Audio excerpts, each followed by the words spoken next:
Jazz winning game one last night, a very exciting game, 112 to 109.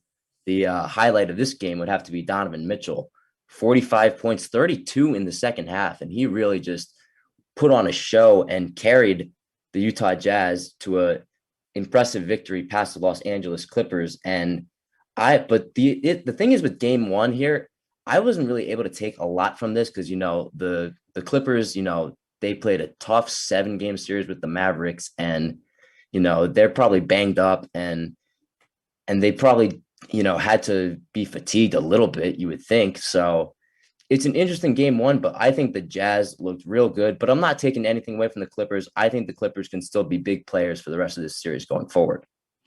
Yeah, the West, like for as gloomy it is in the East, with basically the Nets almost like already locking in a finals appearance, the West is the complete opposite. It's so fun to me because these are 4 teams that have never been there before, right? The Clippers have the stars. They clearly have all the talent in the world. Their franchise has never made a Western Conference Finals, though, in the history. And you have the Suns, Nuggets, and Jazz, who are all led by like inexperienced guys. So the team you have that matches up with presumably the Nets is going to be kind of a young upstart team, or just a team that that was kind of written off a little bit. So I kind of like that aspect of the West. These games, both these series, I think they're really interesting. I think they're both going to be back and forth. I could see any of these teams really winning it. But you talked about that Clippers Jazz game. My takeaway, actually, even with the Jazz win, I'm more confident in the Clippers than I was going into the series because I expected the Jazz to take game one. You talked about the fatigue. I really thought that would play a role. Jazz are going 6 days, without playing. So I thought that they'd be well rested. The Clippers obviously had to fight for everything to beat the Mavericks in 7. And even with that, and with Paul George struggling the way he did, and with Donovan Mitchell dropping 45, the Clippers had a shot at the end of the game to tie it. And that's really all you could ask for in a Utah environment where those fans were loud last night. I was producer Alex. I was like, wow, like I could really feel these fans. I've never really heard of Utah fans being that passionate or that loud, but they were last night. And so I give them credit there, but I do like the Clippers to win that series. I think it'll be interesting. But Donovan Mitchell, what he did last night, Brian, I want to, hear what you think, because I think one of my big takeaways from these playoffs is his kind of ascension from a star to a superstar. And I am confident saying that. Yesterday he tied Karl Malone's record for most 40-point playoff games in Jazz history. He's 24 years old. So the sky really is the limit for him. He has stepped up in the biggest moments. I remember last year in the bubble versus the Nuggets, he was everything they could have asked for. Right now he is. So I think this will be a back and forth series. I expect them to take at least 2, even though they're already up 1-0. I expect the Clippers to bounce back in game 2.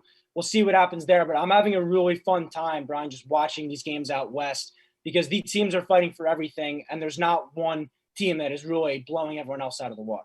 Oh, absolutely. And in this series, I could really see it going either way. I mean, which is crazy to say with, how we were all feeling about the Clippers after they lost the first 2 games to Dallas, but they've really rebounded nicely and have really put themselves in a good position to be taken seriously by the NBA and the fans in general. And I really think that, if they can just regroup from this, they shouldn't have any problem. And I definitely think game 2 will be more telling because, there was, the Clippers could be fatigued coming into this one. The Jazz haven't played in 6 days. They were really rusty at the start. They could not hit a shot in the first half. It seemed that way. And I really think, game 2, both these teams will have a game under their belt. And I think that this could be an excellent series and this could really go either way.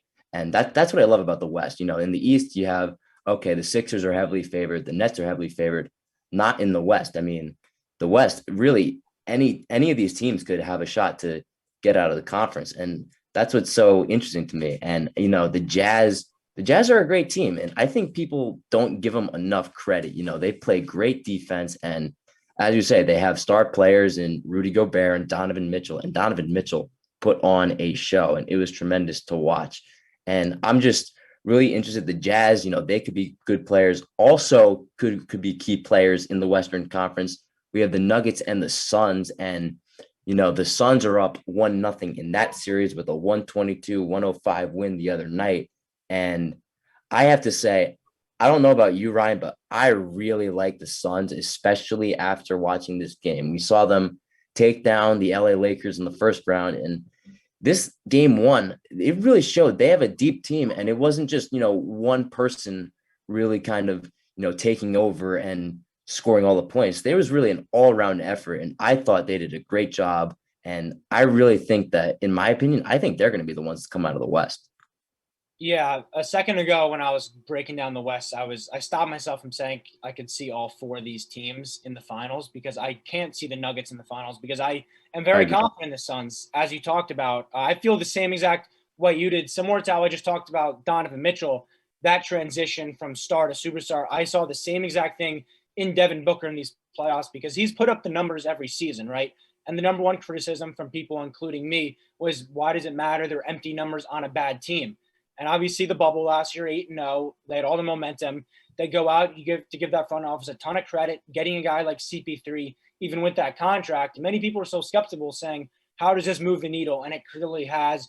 It's unlocked a new level in Devin Booker. When you're able to drop 47 in a closeout game versus the Lakers, versus the defending champs, I will give you that superstar status. He's averaged 28 these playoffs. And the Suns, as you talked about, it's not just him. It's a complete basketball team. They're able to take care of the Nuggets in game one with four guys in the 20-plus range. Mikal Bridges is an elite 3-and-D player in this league. Extremely, he's so useful. Every single team could use a Mikal Bridges in their starting lineup. And obviously you have CP3 who can close out any game if Devin Booker is getting doubled, isn't making his shots on the stretch. And then to have a guy like DeAndre Ayton, who I feel like gets a little too much hate because obviously, Luka Doncic was in the same draft. Many people thought they should have drafted him. They hired his head coach at the time. There was a lot of signs there. They go with DeAndre Ayton, and I feel like he's got a lot of flack just because he isn't Luka Doncic, but he's an outstanding big man.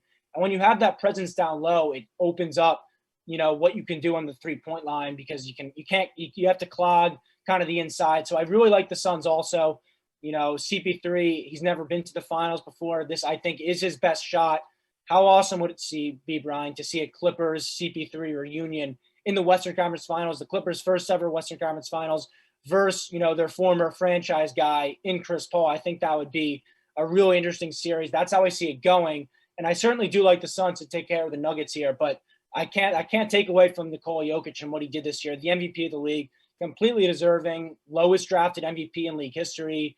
I know this is going around social media and stuff, but when he got drafted, there was a Taco Bell commercial airing. That's how insignificant Yes. and late in the draft it was. So I want to give props to him because not only was he able to win this year, but once Jamal Murray got hurt, my thing was, all right, let's wait and see because I was devastated with that injury. I thought the Nuggets did have a real chance at making a run here, and they were able to pick up the pace, 16-8 without him.